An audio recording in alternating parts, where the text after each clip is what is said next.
Jamie. Come on. Netanyahu turns up at Mar-a-Lago 27th of December, then all of a sudden to attack Iran.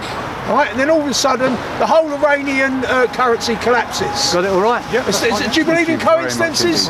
No. That's really it was done on purpose. Wall Street's done it. Then before you know it, there's riots breaking out all over, and Trump speaking. You know, we'll have to go in there, obviously, because that's what Netanyahu was at Mar-a-Lago for. 2 days after Christmas, it all starts to go wrong. I mean, it's too much of a coincidence, right? So anyway, what happens is this goes on for a few days, for a week or so. Trump's talking about, you know, stop killing the protesters, but the protesters are shooting coppers. A 3-year-old child got killed. The police said they'd never seen anything like it, right? Where? In Iran, right? The protesters are shooting the police. They're organised, right? So it's all come out, right? As the time's going on, right, Russia's got involved, right? I'm flying the Russian flag here because they've dealt with the same problem in Ukraine. What was behind it? Elon Musk's Starlink. So they were all connecting through the internet, right? And they were organising themselves within Iran, Mossad agents and the CIA, but mainly Mossad, right? So it was them that was creating all the. So anyway, same thing, isn't it? CIA, MI5. Yeah. But this is artificial constructed. Now, what happened is, right? Trump came in on his first administration when I used to support Donald Trump, right? What was the first thing he done? He started moaning about the JCPOA, the Joint Cooperation Plan of Action. What Obama done to tie Iran down, not to have nuclear weapons, to only enrich their uranium up to 20% or something like that.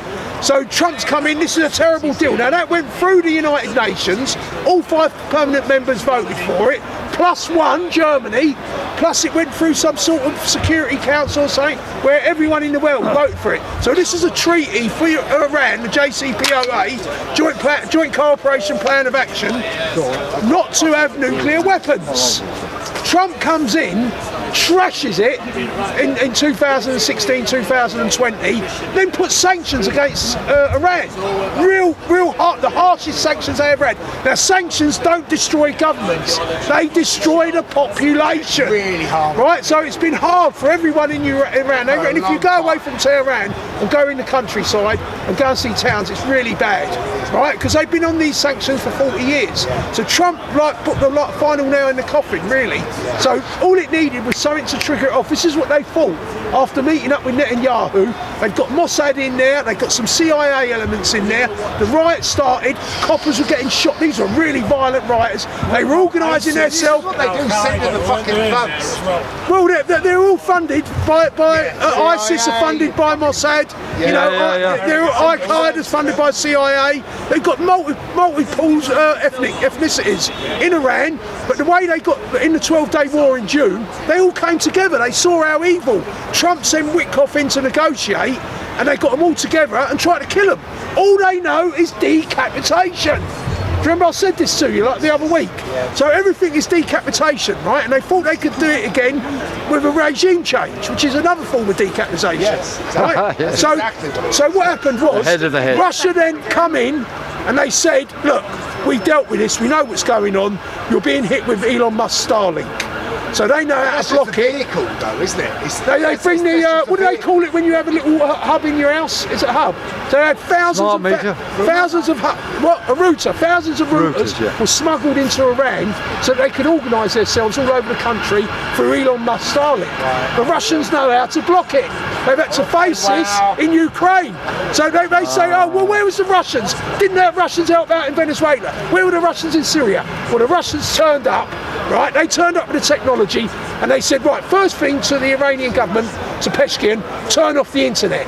And when you turned off the internet, we'll deal with Starlink. And the moment they dealt with Starlink, right, it stopped. Wow. It literally stopped. Wow. Mike Pompeo, we all know who Mike Pompeo is. He was in Trump's administration the first time. He gave the game away. He went on X. You can go and see it unless he's deleted it. Please God save all the Mossad protesters in Iran. He actually said that on X. So let's go back now to the second most powerful man in the world. Because they say the President of the United States is the most powerful man in the world, right? The most powerful puppet. Now, I've got to read my hand here, because it's Hispanic. Juan Orlando Hernandez, right? The ex-president of Honduras. Under the Biden administration, was sentenced to 45 years in prison, and it seems rightly so as well, for smuggling up to 400 tonne of cocaine into the United States. Right, so what does Trump do? Because the second most powerful man in the world, is involved in cocaine trafficking. The CIA are the biggest drug dealers in the world, right?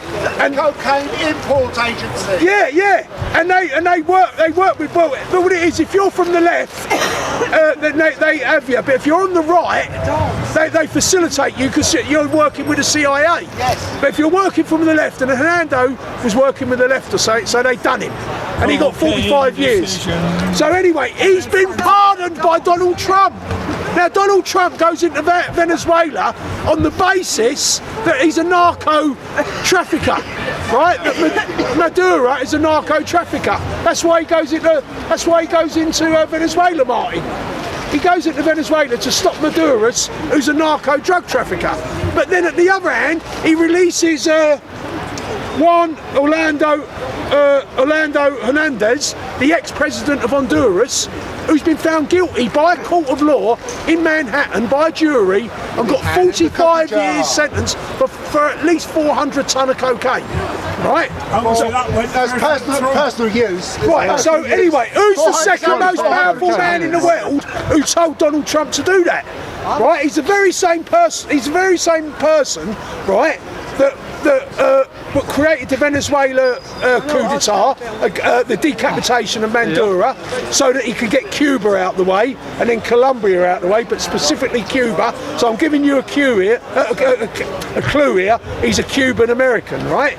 Then when Trump comes to Britain to visit Starmer, but his big one was to go and visit the King down at Windsor Castle.